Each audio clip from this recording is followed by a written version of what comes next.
So right now, this effect really affects Apple Vision Pro, and I look at this actually as a good thing, as security experts and hackers are always engaged in a race to crack something new.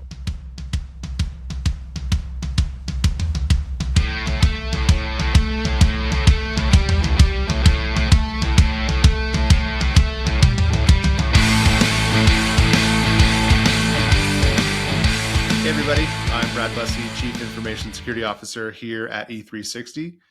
Thank you for joining me for the State of Enterprise IT Security Edition.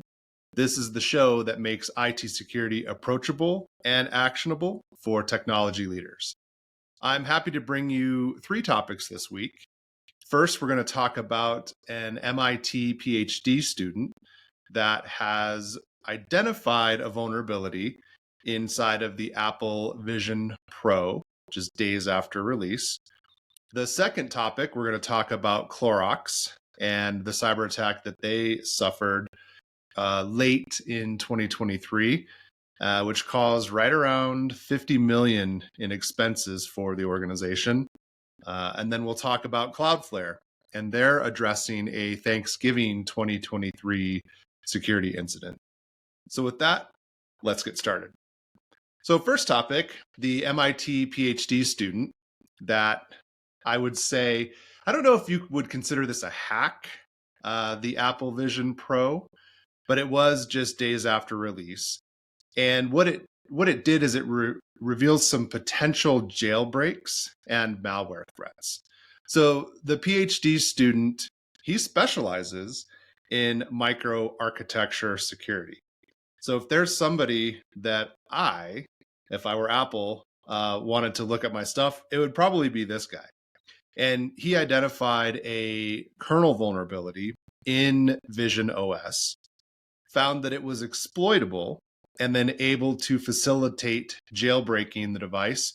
And that just allows for creation of malicious software to be consumed by the hardware. So right now, this effect really affects Apple Vision Pro. And I look at this actually as a good thing, as security experts and hackers are always engaged in a race to crack something new. If it's an operating system, if it's an application. Granted, I mean, I like this stuff to be identified before the product or app hits the market, but this is honestly why Apple and other large companies have a bug bounty program. And if this turns out to be the way that it looks, I mean, this MIT student could be getting paid, or what I think may happen is he might have a job offer once he's out of school, because finding this kind of stuff before a cracker or a hacker, that's the game. Honestly, I'm not super worried about this one because Apple has a pretty solid track record of patching vulnerabilities and exploits fairly quickly. That could be debatable, but I think this one isn't going to be as big of a deal because they caught it early. Second topic of today, we're talking about Clorox, and they suffered a cyber attack that caused $49 million in, they're calling it expenses. So for those of you that don't remember, or if you just need a refresher, Clorox suffered a cyber incident back in, it's like August, September of 2023. And it's rumored that this attack was conducted by Scattered Spider. They specialize in social engineering attacks to breach a company's network. And I'm sure you've heard of them. They were linked to MGM, Caesars, DoorDash, and Reddit, all of those having suffered security incidents or breaches, depending on how you look at it. So the attack impacted operations, and it directly impacted Clorox's ability to produce some of their consumer products. And I'm sure you're asking, wait. I bet they had cyber insurance. And I bet that helped offset some of the costs. But that said, you still end up having to pay for some things that the cyber insurance doesn't cover. So parts of the incident response, third-party consulting services, IT recovery and forensics experts, and then there's incremental operating costs. And those are things that really stemmed from the disruption to the overall business. What's interesting is they're still working to recover from this attack. And I always like to give you something to think about. And that's really the whole purpose of a show like this is the hindsight is 2020. So being able to go back and look at something, and this isn't intended to throw shade on anybody. Really, this is just intended to help us prevent the next incident or breach. So what would I suggest those that are out there in the manufacturing business, or honestly any business, what would I suggest you do? So I would say first and foremost, conduct a risk assessment.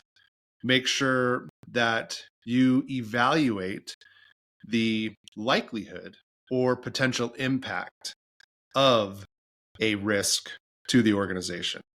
And that's a good way of saying, look at the technical and administrative controls and make sure you're using your resources effectively. Second, have an incident response plan. So if something does go down, make sure you understand who and when and what and why and all of those important questions. But really, it's about establishing a security incident response team, documenting an incident response plan, and then making sure you do regular incident response tabletop exercises. So this is something I urge all of our listeners and clients to do, because really what are you doing? You're planning for real world cyber incidents. I tell my sons this all the time because in school, they have to do lockdown drills. They have to do tornado drills. They have to do all different kinds of drills. Somebody pulls the fire alarm, whatever it is. Why do we do that? Because we're preparing, we hope it doesn't happen, but we are preparing for a real life incident or scenario.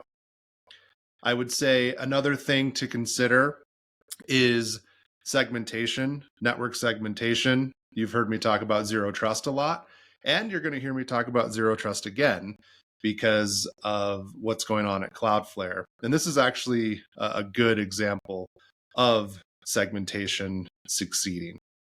So really why? Well, we're trying to minimize the risk of a cyber attack spilling over into another area of the business. I always say we're trying to minimize that blast radius and the impact from an incident. And I think our users are still one of the most vulnerable areas of a business for cyber attack. Most of the attacks are still coming through email and the web, and the user with a password, the account with a password. Those things are still the number one way organizations are getting impacted. So the third thing I want to talk about today is CloudFlare. They are addressing the Thanksgiving 2023 security incident. And this one is great. And I'm going to spoil the ending a little bit because this is a great example of proper security controls that actually prevented something from becoming much larger than it could have been. But, and there's always a but, there is still a juicy bit we can learn from this. And there is a villain in this story. And I'll reveal a little more of that in a minute. But let me walk you through what happened to CloudFlare. So CloudFlare had a threat actor appear on one of their self-hosted servers. And this was one that had, think of it as like a wiki. If you know what Jira is, it's for opening tickets, things like that. That's where the attacker initially got a foothold. And what they did is they tripped considered an alert. So the security team at Cloudflare was able to shut them down pretty quickly. But I would say they did the right thing. And instead of saying, well, we got them all good, they actually brought in a CrowdStrike forensics team. And they went through and spent a couple of days going through everything before giving them a report. And we'll call it an all clear. So Cloudflare, they actually contained this incident, and they did it in a few key ways. There was no impact to customer data, and there weren't really any systems that I would consider impacted. And why is that? Well, as we've come to find, they have robust access controls. They have well-documented and enforced firewall rules. They have hard security keys and tokens. And, as promised, zero trust tooling and an approach, and they follow the framework. So honestly, this is the promise of zero trust architecture. It's like bulkheads in a ship, where if you compromise one system or cabin, it's limited from compromising the entire organization. So if I'm gonna look at this attack, let's kind of dissect it a little bit. So 10 days prior to the attacker gaining that foothold, they started to do recon. They accessed the Confluence, which is the wiki site, as well as Jira. And what they were able to get into was a bug database. They then were able to establish persistent access to the on-prem server. They grabbed some source code, and then they tried to gain console access. And this is when they were actually discovered. The attack at this point was unsuccessful. And one of the things to note is this was all done in a data center that was not yet ready for production. So it had not been rolled out. It was somewhere in Brazil. And what's interesting is the attacker was just trying to get a foothold, and then they were going to move laterally. But because of the controls that were in place, there was nowhere else that they could go. Now, I'm sure you're asking, how did all of this happen in the first place? So let me break it down. And this is the origin story of this, as the origin story for several of the breaches lately, came from Okta. It came from the Okta compromise. So an access token and then 3 other service account credentials, they were taken from this Okta breach.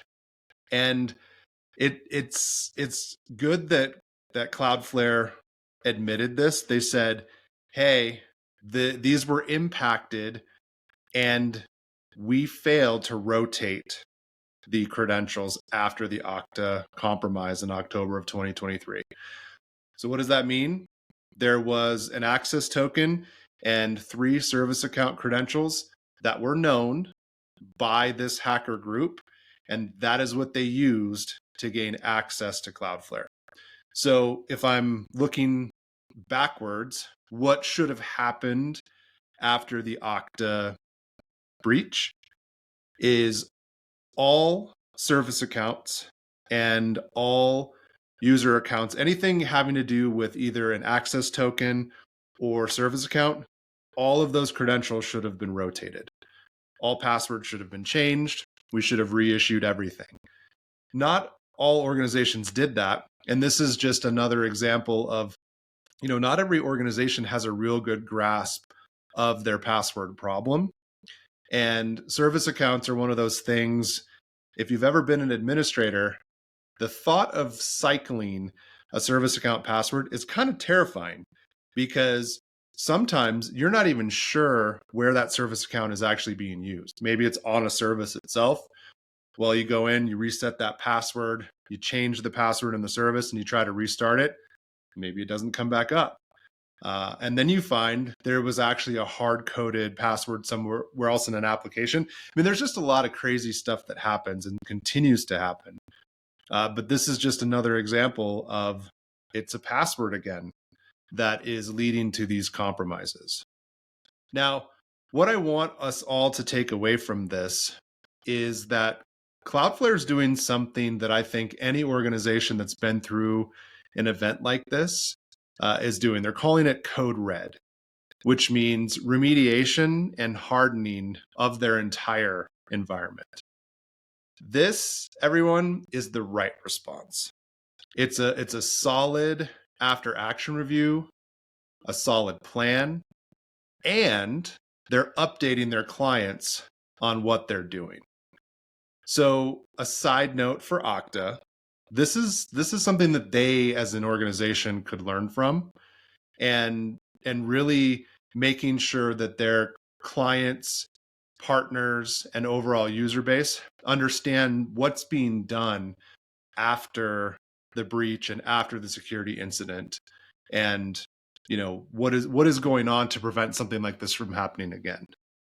So this is a thank you from me to Cloudflare, and it's the way that they're handling this. So not only are they going through the after action and leveraging code red, but they are publishing the indicators of compromise to help others identify if they've had a potential impact in a similar manner by the attacker. So they're showing, what did the attacker initially do when they were establishing their foothold? What did they access? What did they try? And what we found in previous attacks is the attackers generally follow the same script. So if we can pull these IOCs, or these indicator of compromises, into our early detection systems, we prevent the next breach before it even gets started. So something to think about. And thank you for tuning in, and we will see you next time.